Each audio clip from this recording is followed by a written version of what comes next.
Hello, Bengals fans, and welcome back to Bengal Bites, a podcast about your favorite team and mine, the Cincinnati Bengals. This is episode 131. I'm your host, Derek, and in this episode, this is the first episode of the 2026 season. Things have finally started to kick off. Training camp has begun. There's so many big stories to cover since our last episode. It took a little bit of a hiatus there, but that's okay. Just like the Bengals themselves took a little summer break, I had to take a little summer break, but now I'm back. I got a cup of coffee. I'm ready to dive into all the Bengals news.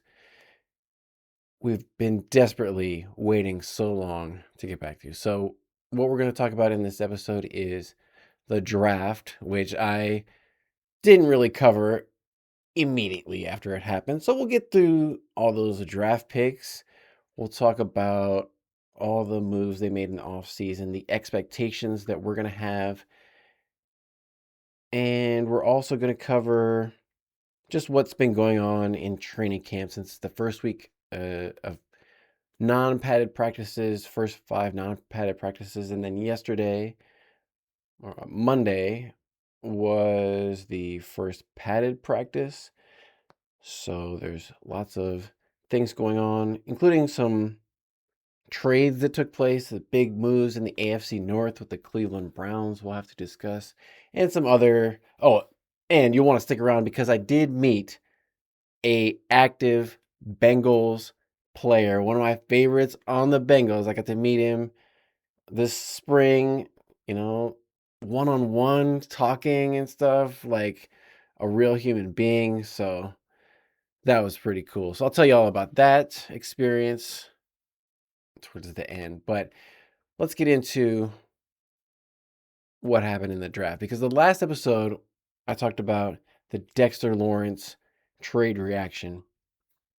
The Bengals decided to trade away number 10 overall in the draft and instead signed Dexter Lawrence. They signed a bunch of other free agent players in the offseason, including Boye Mafe from the Seattle Seahawks, Jonathan Allen, Brian Cook, the safety from the Chiefs. They got Kyle Duggar, who was a later addition to that defense, but something like 8 players total on the defense this offseason. So everybody has been talking up the Bengals and how they've been doing everything. According to the Bengals, they've spent $300 million in contracts this offseason, and that's more than any other team in the NFL. And we heard them say something similar last year when they signed Jamar Chase and T. Higgins, and they were like, well, we spent, so many millions of dollars. That's great. Guess what? Super Bowls are not won in July. Winning the offseason doesn't matter. It doesn't give you any wins when the actual games start. So they can say all this stuff about spending all this money, doing everything we can, championship roster, we're going all in. Joe Burrow described it as the most talented Bengals roster he's ever been a part of his entire career and the best team since the LSU Tigers when they won the national championship. All that stuff is great. Sounds great. We need to see some victories on the field, and there's no more excuses. Zach Taylor surely realizes this, but Al Golden, the defensive coordinator, is back, even though they started off as like a historically terrible defense last year. Things are looking up. And Duke Tobin is still the general manager. Mike Brown came out immediately after the season and said he has total confidence in Duke Tobin. Don't even think about getting rid of him. They also have Dan Pitcher, offensive coordinator, coming back for another season. Lots of continuity with the Bengals. And supposedly that's supposed to be a good thing because they missed the playoffs the last 3 seasons. Coincidentally, it's not my fault, but coincidentally, every season that I have been recording this podcast, the Bengals missed the playoffs. I somehow timed it just right. So I could just start recording immediately after they were good. And then they started getting injured, having wrist injuries and toe injuries. And I'm talking about Joe Burrow specifically. And that's the biggest thing with every team. If your starting quarterback goes down, especially a high leverage player like Joe Burrow, who's making $50 million a season, obviously a lot is riding on that one player and his ability to be available for every game. Joe Burrow did an amazing job last season coming back from injury. I was impressed, but also concerned because he, had that turf toe injury so bad on that artificial turf that it needed surgery and reconstruction. He's going to have to wear a special shoe for the rest of his career just for added protection. He said, why not? But he came back and played. And it was right after, was it that Thanksgiving game against the Ravens when he came back? But I mean, credit to him, but also, I want to see a long Joe Burrow career, not necessarily Joe Burrow for the end of last season when they were basically already eliminated anyway. But moving on from last season, this is a new season, new day, but it all feels so familiar.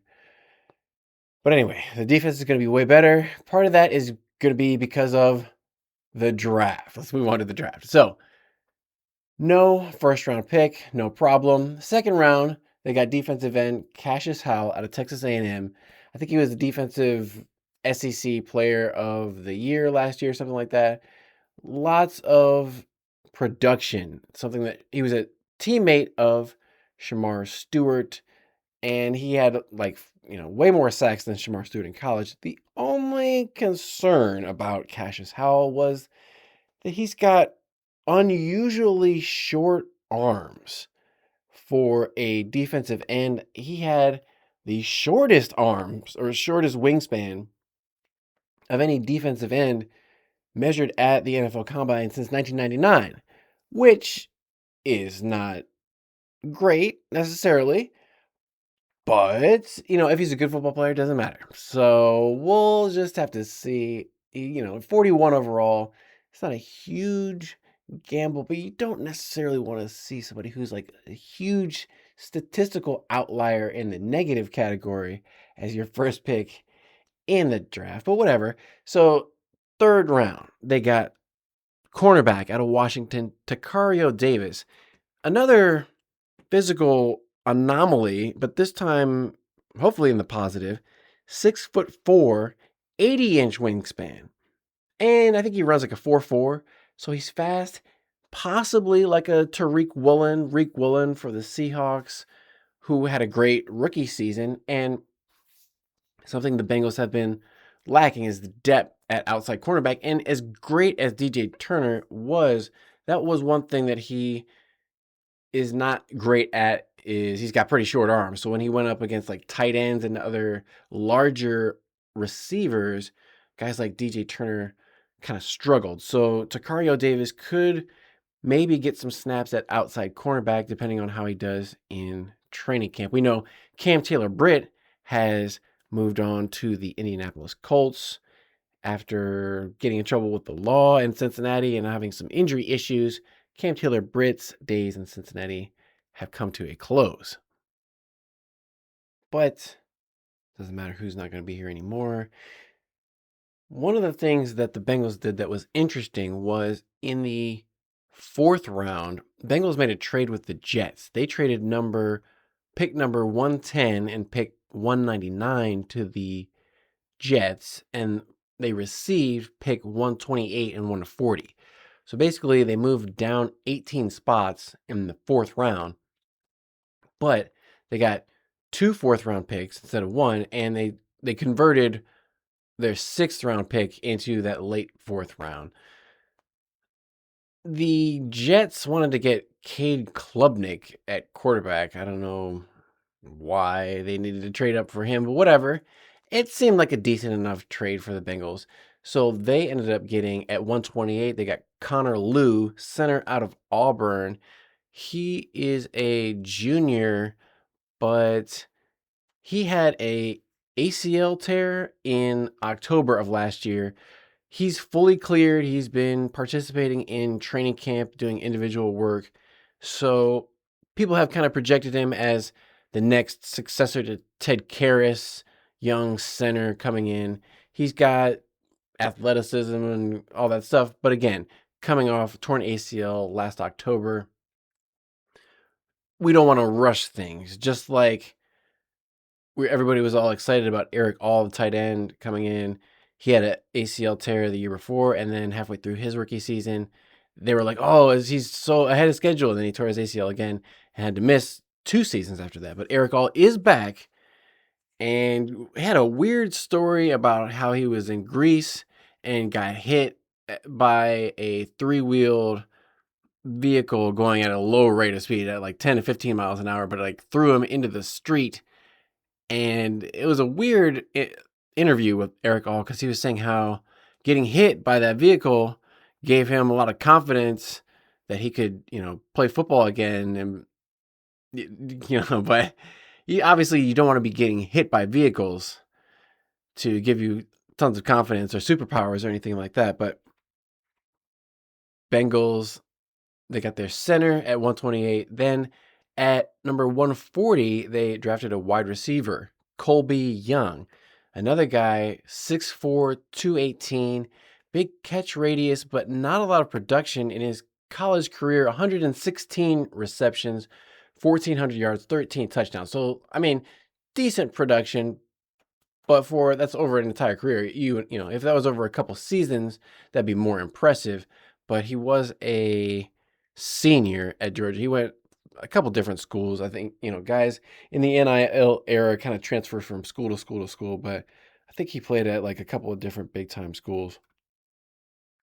I think he had some injuries. I think he had a broken leg that he came back from, and also some kind of off the field issues with domestic violence accusation or something, charges were filed, but then not pursued. So who knows? But everybody says he's a great guy. We just, as Bengals fans, don't want another Jermaine Burton. That's what we absolutely do not want to see. This guy drafted at number 140. Jermaine Burton was drafted a lot higher than that. But any kind of off the field red flags are something the Bengals should always try to avoid, but especially wide receiver who played at Georgia. It's a little too close to the Jermaine Burton for my liking. But Bengals did not have a 5th round pick. I think they traded away last season for a running back who never played or something like that. But 6th round, they got Brian Parker II, offensive lineman out of Duke. He played tackle. Maybe he could play guard or center. He's got that 5-position flexibility that Dave Lapham always talk about. Speaking of Dave Lapham, is he still around? I haven't seen or heard from him in months. I'm not accusing Lap of anything, but it seemed like he was in a full-on media blitz until he got elected to the Ring of Honor. And then, okay, I'm in the Ring of Honor now. He kind of let the foot off the gas. He's going into a retirement now that he's been on that media push for so long. I don't know. Hopefully we see Lap back in the public eye, but he hasn't been recording the podcasts as much as he used to. But Lap is always talking about position versatility because he played like every position on the line all the time. So Brian Parker II, he was like 3rd-team All-American, All-ACC. They need some interior depth because they did not have a lot of that depth. Cody Ford was like the swing lineman last year, and Jalen Rivers was a rookie, did not play especially well. Dylan Fairchild played okay as a rookie. He wasn't horrible like Cordell Volson was, who has coincidentally moved on. I think he's with the Tennessee Titans now. But anyway, Bengals, they need depth on that offensive line because last season they got very lucky in that every lineman played every game. No injuries along that offensive line. Very unusual, a good fortune for the Bengals. Hopefully they can repeat that, but it's less likely to do that 2 years in a row where nobody on the offensive line gets hurt at all. They're going to have to rely on some of these young guys to step in. Could be Brian Parker, could be Connor Lew. Dalton Reisner is coming back. He got a contract extension done in the offseason, so they got depth there. But some of those guys on the offensive line, Orlando Brown Jr., Ted Karras, even Dalton Risner, over 30 or getting close to 30, up there in age, and injuries tend to happen when you get older. So, closing out the draft, the Bengals picked up tight end Jack Endries out of Texas in the round 7 at pick 221. He played with what's his face, Mendoza in college at Cal or wherever it was, and then he went to Texas and played with Arch Manning. So he's got a good group of quarterbacks who've been throwing to him, but he was talking about how, he's chip on his shoulder. All those teams that passed on him are going to effing regret it, and et cetera, et cetera. He's got a lot of competition with Mike Gesicki. Erick All is coming back. Drew Sample's still there on a big payday for a tight end who's getting close to 30 in Drew Sample. So it's going to be tough for him to make the roster, but you always need more depth at tight end. They also picked up a outstanding young man in Landon Robinson out of Navy. He's one of those guys who, you want to take home to the family and all that kind of stuff, but he's only 6 feet tall and not quite 300 pounds. So his, chances of making the team is going to depend on how does McKinley Jackson and Chris Jenkins and some of those other guys who are fighting for those defensive tackle positions. It's definitely not going to be Howard Cross the third. I feel pretty confident in saying that, but we'll have to see. It all plays out. But that kind of balances out the other guys who had maybe some past history with the law. You get a guy from the Naval Academy, then you feel good about it. So they got some other guys, college free agents. I don't think there was really anybody too notable. Jack Dingle out of Cincinnati. They got some running backs, tight ends, safeties, wide receivers. Claimed Swayze Bozeman, a linebacker from the Giants. So they got a few free agent linebackers. Some of these guys are just going to be like camp bodies. They need 90 players in training camp. They got Eric Gentry, 6'7", 221-pound linebacker from USC. That 6'7", 221 is pretty lanky for a linebacker. Maybe he could convert. I don't know what you can convert him to at 6'7", but Christian Jones, offensive tackle, 6'9", 345. Got the size, but can he move? Noah Thomas, 6'5". He is a wide receiver out of Georgia. So some interesting guys. Maybe they can make a splash in preseason games, and we'll have to see what they can do. But the Bengals roster, like they said, it's supposedly loaded. It supposedly looks good. They have Myles Murphy, but he is not getting his 5th-year option picked up. They haven't seen enough. In his career, he only has 5.5 sacks. Or no, sorry, that was last season. He actually led the Bengals in sacks last year with 5.5, if that's possible. But I think that was his career high. He only has I forget how many he has total, but not enough production from Myles Murphy to warrant a big investment in him. Now, speaking of defensive ends, one of the big scares we saw right at the beginning of training camp, it was like the second snap of training camp, we saw Shemar Stewart coming in. They don't even have pads on yet, and he hyperextended his knee on just a regular. He was kind of getting tangled up with Cody Ford. I don't know why he was getting why Cody Ford was pulling on him, but whatever. So Shemar Stewart hyperextends his knee, and you can see it on Twitter or X. Caleb Noe had it zoomed in, slow motion. You could see his knee bending backwards in the direction that the knee is not supposed to bend. And he immediately went down on the ground. The trainers come out. He didn't look like he was in excruciating pain. Like he wasn't, slamming his fist on the ground or anything like that.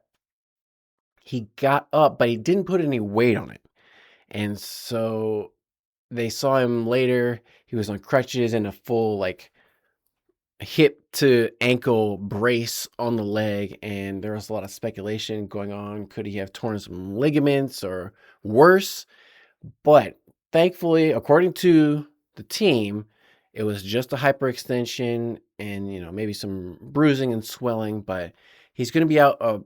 Zach Taylor said several weeks. He's not going to put a number on it, but several weeks. But it shouldn't be anything that's going to jeopardize his season or his long-term career or anything like that. So allegedly bullet dodged, although the Bengals medical staff have been known to misdiagnose certain injuries, as Zach Moss, who has not played in the NFL since breaking his neck, unbeknownst to him, while playing for the Bengals a couple seasons ago. But be that as it may, so far, no major injuries have taken place with the Bengals outside of that. BJ Hill started up training camp on the physically unable to perform list, but Zach Taylor made it sound like it wasn't anything serious. He's not going to miss any time, and maybe just taking it slow. He had some kind of a foot issue last year, and maybe they're just trying to make sure nothing happens with BJ Hill. Hopefully that's the case, but knock on wood, Bengals are in good health so far, but they've only had one padded practice. Not that the Bengals are known for their especially physical practices, but guys get tangled up. We saw last season, Shemar Stewart accidentally ran into Joe Burrow's legs.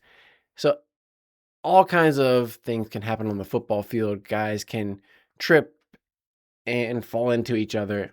We never know. We never want anything like that to happen, but we just want everybody to stay healthy going into the preseason. One of the other big storylines was Joe Burrow got a contract restructuring that converted some of his salary into a signing bonus and supposedly gives them some salary cap flexibility. I don't think they really did anything with that money, but in theory, they could sign Dax Hill or DJ Turner or some other player to a contract extension. Chase Brown is up for a contract. Andre Yosivas, Charlie Jones, probably don't need to worry about him. Jordan Battle, all those guys in that draft class are going to be up for contract extensions. The Bengals are probably going to want to wait until after the season with all of those players.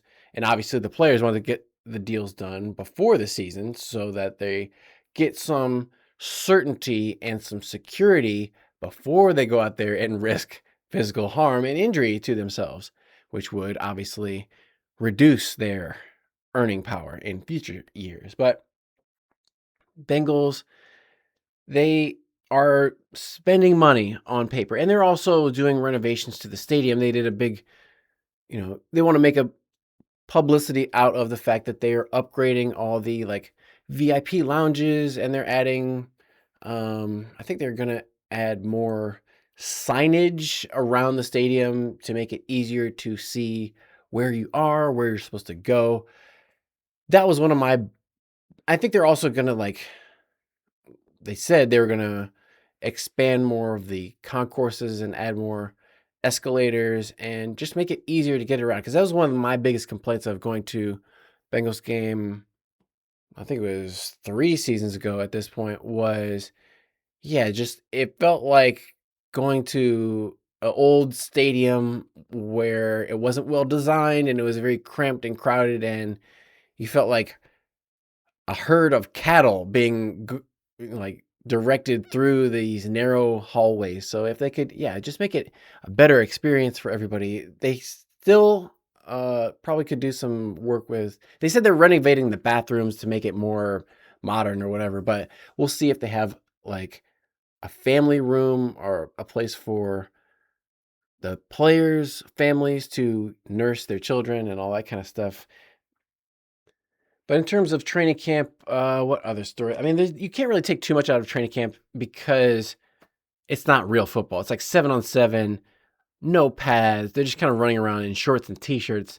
it's not really the same game. So you don't want to judge anything. You know, the reporters are out there, you know, oh, the defense looks great and blah, blah, blah. It's like, you know, whatever. It's not really football. They're just kind of going through some drills and getting in shape. But guys like Colbie Young, Tacario Davis, some of those rookies, even Dexter Lawrence, who's got something to prove because he's coming in with that big salary, big reputation, but coming off a down year. And so he's got to prove that that was just kind of a fluke season last year with the Giants. He, you know, you don't want to say like he wasn't trying, but, you know, whatever the case was, he didn't have a lot of production last year. So we want to see a big season out of Dexter Lawrence. He's already proving to be kind of a challenge for Ted Karras to manage. But the schedule came out, and we found out the Bengals are going to be playing in Spain on November 8th against the Falcons. That's going to be interesting. The Bengals have not played overseas in something like 8 or 9 years. I think when they went to London and played the Rams, and BW Webb got like stiff-armed into oblivion. So Bengals in Spain, that will be a new... I don't think they've ever played in Spain. They've played in London. I don't think they played in Germany or anywhere else. So international, that's something that Joe Burrow wanted to do. He's always doing like the French fashion shows and all that kind of stuff. Joe Burrow talked about how he bought a new telescope in the offseason. He's been looking at all kinds of nebulas and constellations and planets and aliens and all that kind of stuff that Joe Burrow's into. So hopefully he's got it well guarded, because as we know, Joe Burrow was the target of a South American burglary ring where they broke into his house and stole all his jewelry. So got to keep that telescope somewhere safe, Joe Burrow.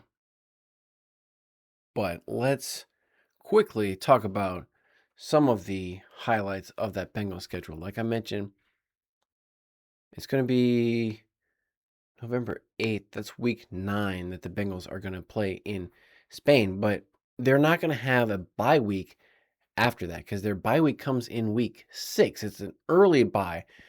Last few seasons, they've had kind of a middle of the season bye week. This is only 5 games, and then they've got the bye, and then they've got 12 games to play, including playing in Madrid on the November 8th. Then they come back and play at home against the Steelers on November 15th. And then they play, that's a Sunday night game. And then they play the Commanders at Washington on Monday night, November 23rd. So they're going to have 3 standalone games, and in Madrid, then Sunday Night Football, then Monday Night Football. So they got some primetime or highlight games. Then they're going to play New Year's Eve at home against the Ravens on Thursday Night Football. And then they're starting off the season with their opening orange on September 13th. Home game to start 1 o'clock against the Tampa Bay Buccaneers. Now, if you look at the Bengals schedule, they've got 5 1 o'clock p.m., high noon if you're in the central time zone games to start, all 5 of those to start the season, and then 2 more after the bye week. And they've got on the schedule right now 10 1 o'clock games, and then a couple to be announced could also be 1 o'clock. So they could be playing at 1 o'clock for the majority of their season, which head coaches love. They don't want to play primetime games and all of these different schedules because it messes up their timing, their rhythm of everything. They're human beings who love patterns and routines, and they don't like being disrupted. Zach Taylor, especially, I'm sure hates having his routine disrupted. He loves to do the same thing all the time. So if they can play at 1 p.m. every Sunday, that should play well into them. And they also are going to have a super easy schedule because they were they were third place in the AFC North last season. I think they were still better than the Browns, but an easy schedule. They're going to play, the Buccaneers went to the playoffs last year, but it's going to be interesting starting off against Baker Mayfield coming back to Ohio.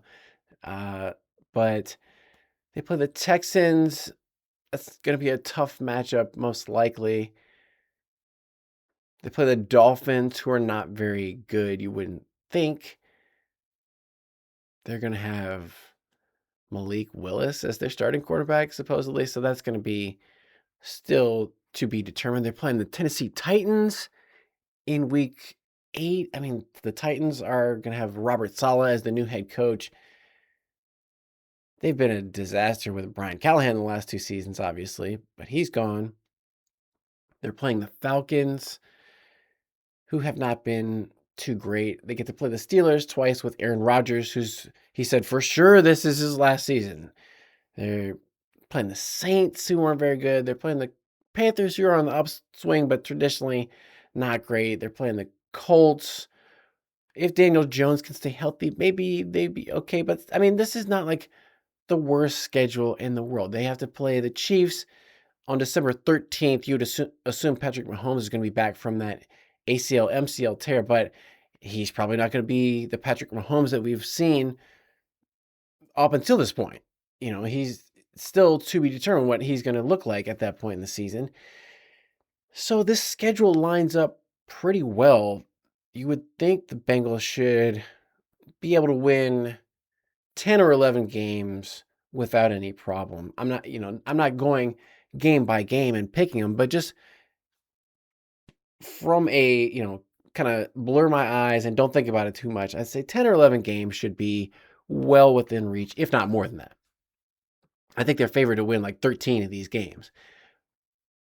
That's probably not going to happen, but if everybody stays healthy, they have a Jamar Chase, T. Higgins, Joe Burrow combination, and the offensive line stays healthy, Chase Brown continues to get, over 1,500 yards receiving and rushing, they could score tons of points. Joe Burrow said that it's possible that he could break the Bengals franchise record for touchdown passes. He needs 48, I think, and he said that's, within reach.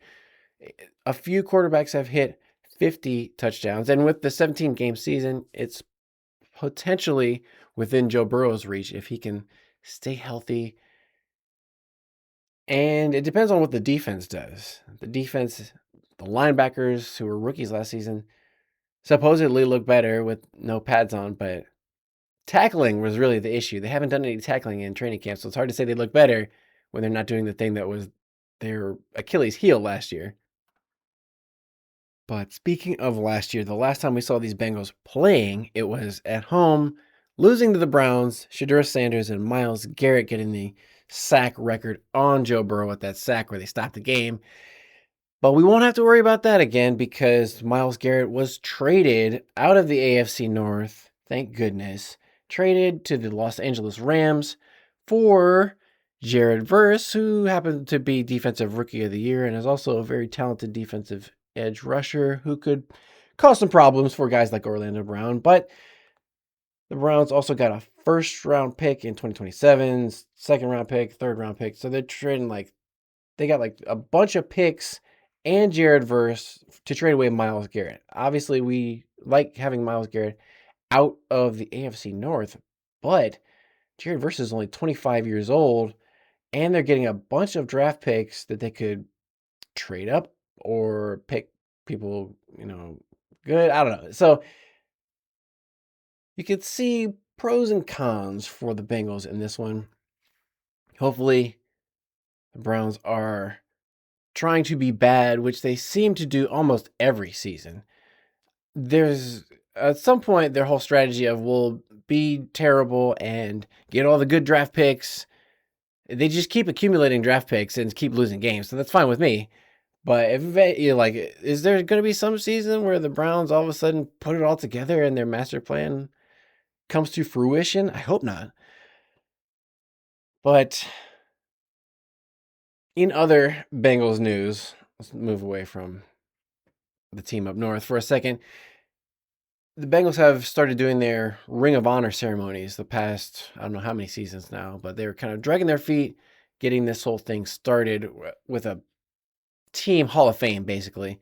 They finally got around to it because they were like the last team in the NFL who hadn't done this yet. And very timely of the Bengals, they did not get Bob Trumpy in until after he passed away, unfortunately, last year. Bob Trumpy and James Brooks, who is alive, will be going into the Bengals 2026 Ring of Honor.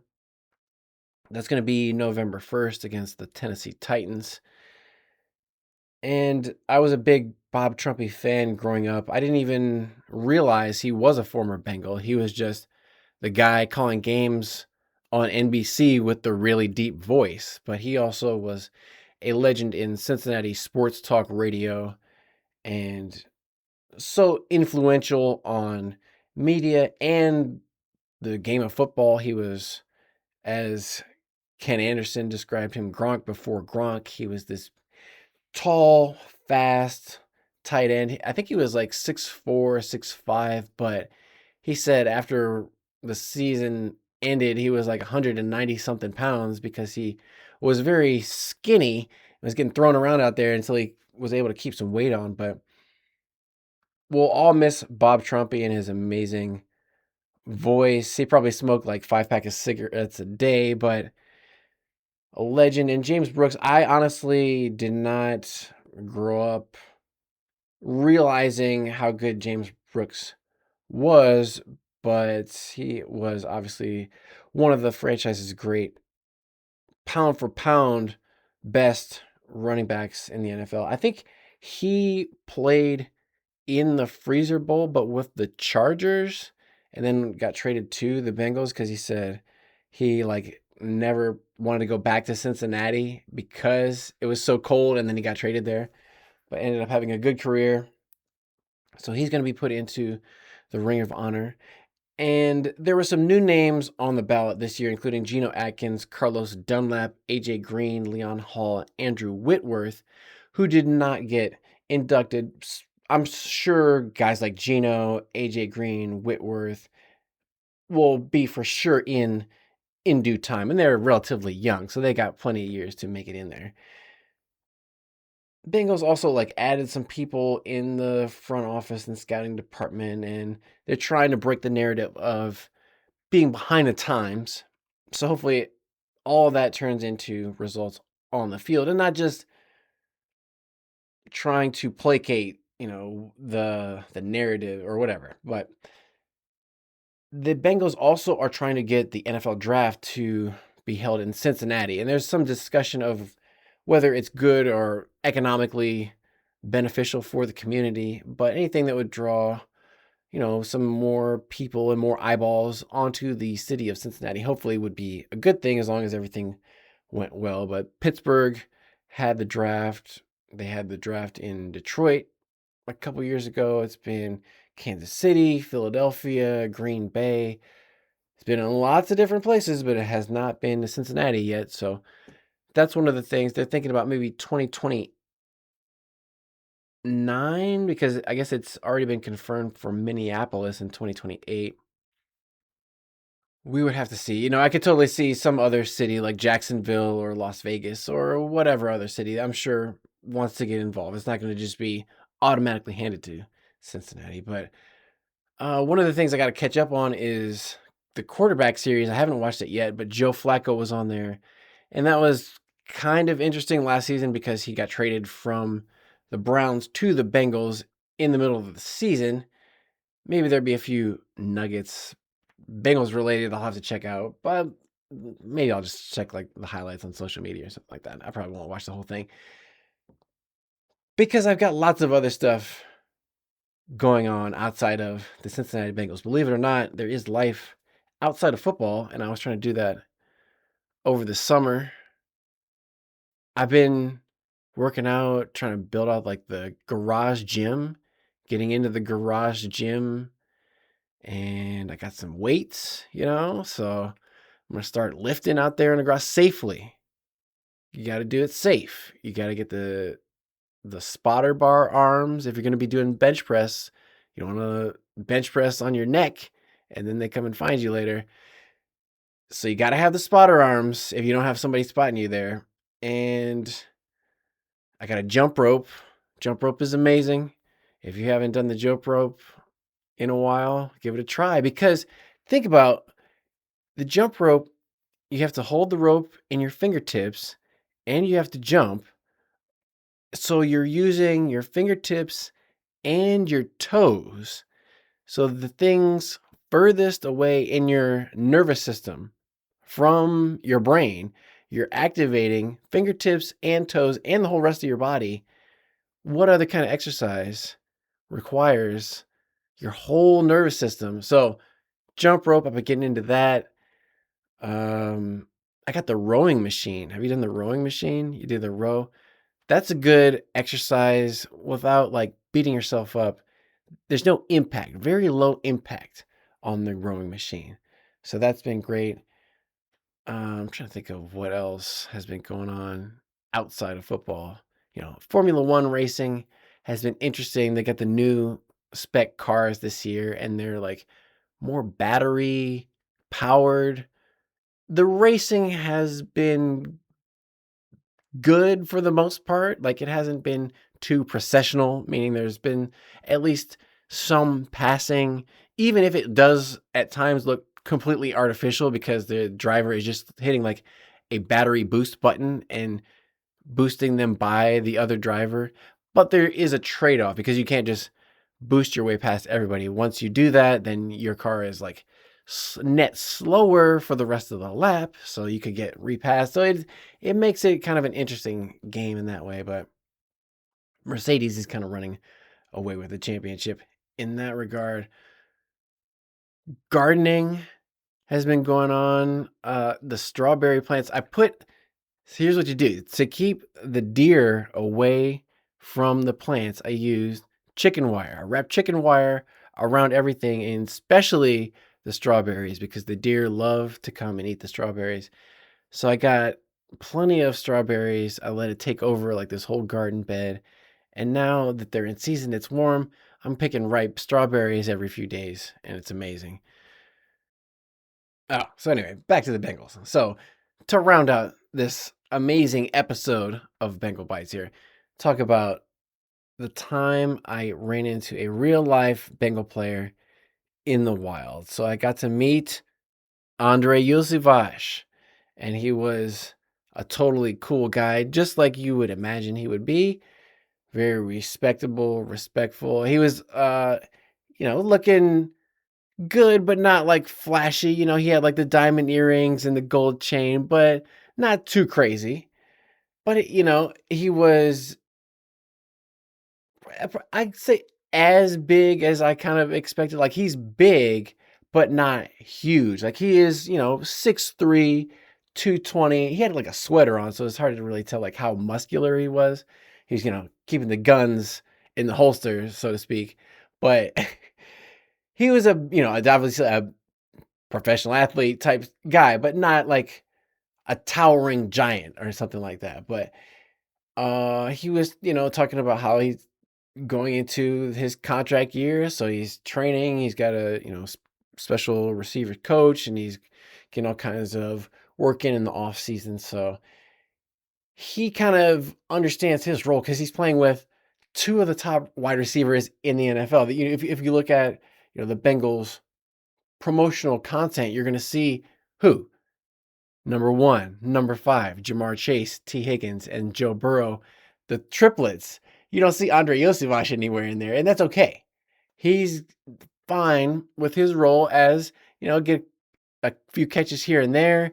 When he's open, he's just got to make the most of his opportunities.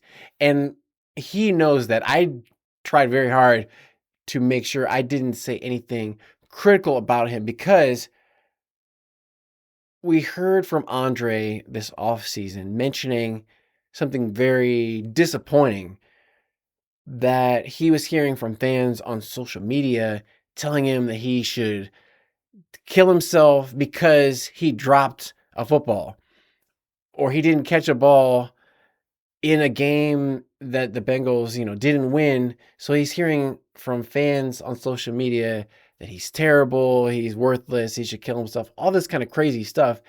And to me, he, tried to downplay, like he said that to the media and he sounded very upset about it.